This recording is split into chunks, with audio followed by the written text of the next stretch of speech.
Hello there. Our political system,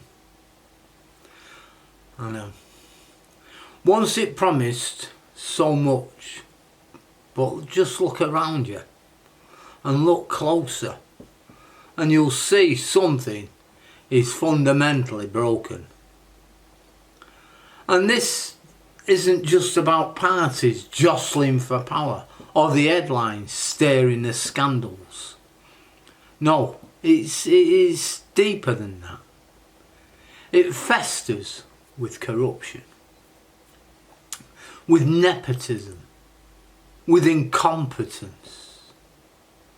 The system that's meant to represent us, to serve us, seems more often to turn its back.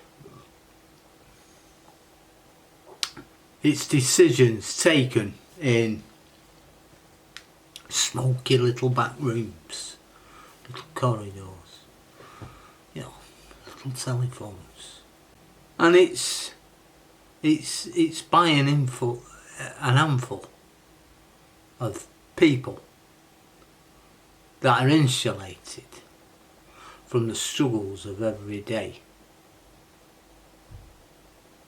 They don't have to struggle like us. Ideologies cooked up by advisors and PR machines are forced upon us. Ideas the people themselves never truly called for, and yet somehow it's called democracy. But we could change it, you know. Imagine if these votes, or those votes, each one of them really counted. Now, proportional representation, that's where it could begin. For once, every voice would matter. Each vote would help shape Parliament, creating a house that looked like the people it claimed to represent. Not just blue or red, but a spectrum. We could end that winner takes all game and let collaboration rule the day. The faces of our government, well, they could stand some refreshing too. But I'm being really kind here. A revolving door of career politicians leads us nowhere. If our MPs knew they'd only have 3 terms, we'd get people who came to serve, not to build a legacy. And the ministers too. Out with their complacency. Bring in term limits so that fresh voices, fresh minds keep the government moving forward. But none of this would matter if there weren't consequences. Those so-called ethics bodies, I say we need watchdogs with bite, not just bark, independent, untouchable by political meddling. Imagine a body that could hold everybody, yes I mean everybody, accountable. Transparent with the power to investigate, to bring justice. Maybe then the notion of public service could return to what it was always meant to be. And let's talk about money. Money, the silent voter, greasing the wheels of power. We could change all that too, if we dared. Cap the donations, make every penny above a threshold visible and make it public, in the real time.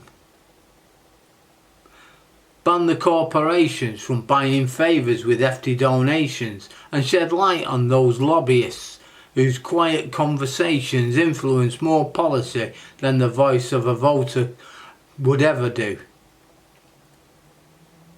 If we did that, well, maybe government would belong to the people again.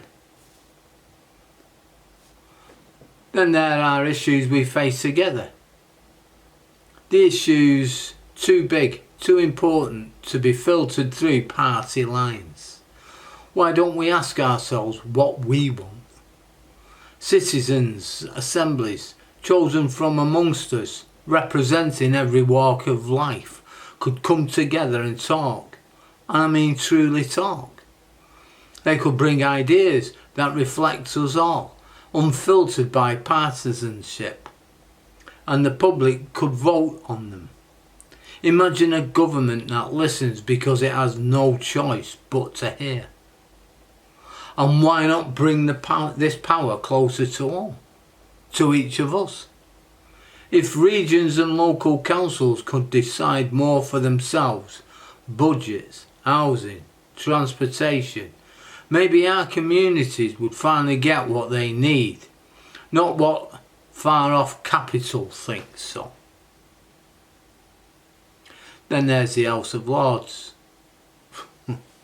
Well, yeah, what a relic, and I'm being kind. A chamber packed with unelected, hand-picked appointees, cronies, friends of friends. If we must have a second chamber, let it reflect the will of the people too. Let it be a voice of regions and expertise, not a voice of the old establishment clinging on to privilege. It's not that the people are powerless. No. It's that we are held at arm's length. The system, it survives on our ignorance. It survives on our apathy. Imagine if we were educated, taught, not just how to vote, but how to think critically about government, how to demand better. Civic education, true meaning of civic education. That would open our eyes.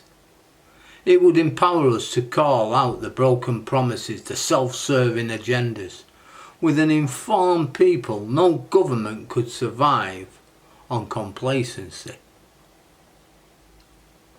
Now, I know it may sound far-fetched or maybe like a dream, but if we don't dream, nothing changes. The choices are ours to make. Reform isn't just a wish, it's a responsibility for us and for everyone who believes democracy is worth more than a slogan. And if we do this, truly commit to it, maybe we could reclaim a government that's well worth believing in. Take care. Bye now.